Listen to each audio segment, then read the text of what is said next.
The hospital room smelled faintly of antiseptic and silence, the kind that presses against your chest and refuses to let you breathe. Ayesha sat beside the bed, her fingers wrapped tightly around her mother-in-law's fragile hand, feeling the slow, fading warmth of a life slipping away. For years, their relationship had been distant, polite smiles, restrained conversations, and unspoken judgments, but in these final hours, everything felt different. The old woman's eyes, once sharp and authoritative, were now filled with something Ayesha had never seen before: fear. "Ayesha," her mother-in-law whispered, her voice trembling like a dying echo. "I'm here, Ami." Ayesha leaned closer, her heart pounding. "Don't worry, I'm here." The old woman's grip suddenly tightened with surprising strength.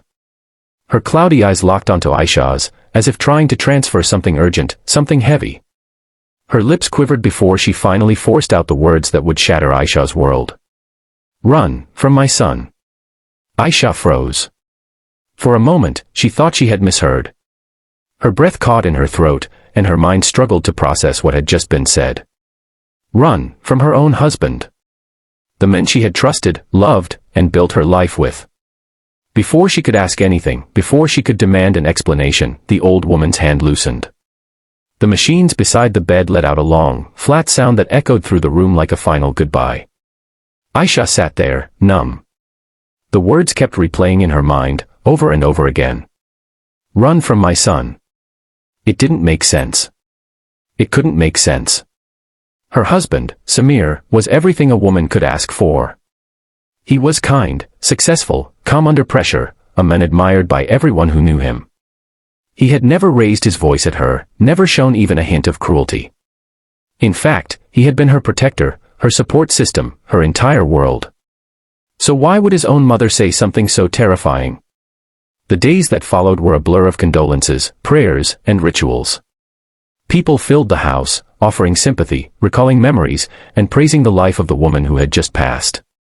Ayesha moved through it all like a ghost, smiling when expected, nodding when spoken to, but inside, her thoughts were consumed by those final words.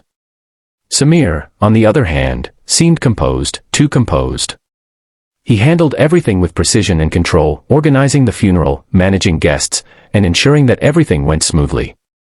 There was no visible grief, no breakdown, no moment where he allowed himself to truly feel the loss. At first, Ayesha admired his strength. But slowly, it began to unsettle her.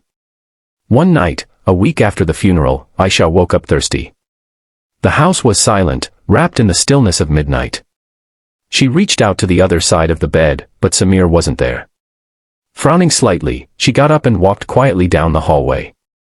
As she approached his study, she noticed the door was slightly open. A dim light spilled out, and she could hear faint murmuring from inside. Curious, and for some reason, uneasy, she moved closer. What she saw made her heart stop. Samir was sitting at his desk, staring at an old photograph of his mother. But it wasn't his expression that frightened her. It was the way he was smiling.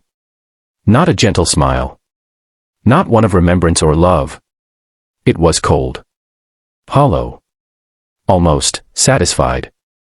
"You should have listened," he whispered softly, his voice carrying a strange edge. "But you never did." Ayesha's stomach twisted. She stepped back quietly, her pulse racing. Something wasn't right. Something was deeply, disturbingly wrong. The next morning, she tried to brush it off. Maybe it was grief. Maybe people coped in strange ways. She didn't want to jump to conclusions, especially not about her own husband. But the feeling wouldn't go away. It lingered. That evening, while cleaning out her mother-in-law's room, Ayesha stumbled upon something unexpected. Hidden beneath a stack of old clothes, inside a locked drawer she had never seen opened before, was a small, worn-out diary. Her hands trembled as she picked it up. For a moment, she hesitated. Then she remembered the words. "Run from my son." Slowly, she opened it. The pages were filled with neat handwriting, her mother-in-law's. At first, the entries seemed ordinary. Daily routines, small observations, family matters. But as Ayesha turned the pages, the tone began to change. The writing grew more erratic. More desperate.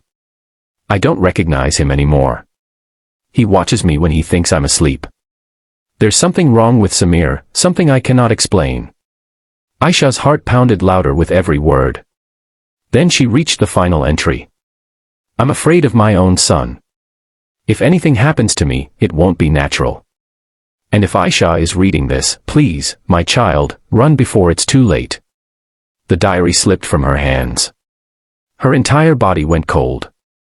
Suddenly, every small detail, every strange moment, every unsettling feeling began to connect like pieces of a terrifying puzzle. And for the first time, Ayesha realized something she had never dared to consider before. Her perfect husband might be hiding something far darker than she could ever imagine. That night, as she lay in bed beside Samir, pretending to sleep, she could feel his presence next to her, silent, still, watching. And in that moment, she knew one thing for certain. Her life was no longer safe. If you want to discover what happens next, what dark secret Samir is hiding and whether Ayesha can escape in time, make sure to subscribe to the channel and stay tuned, because the truth is far more dangerous than you think.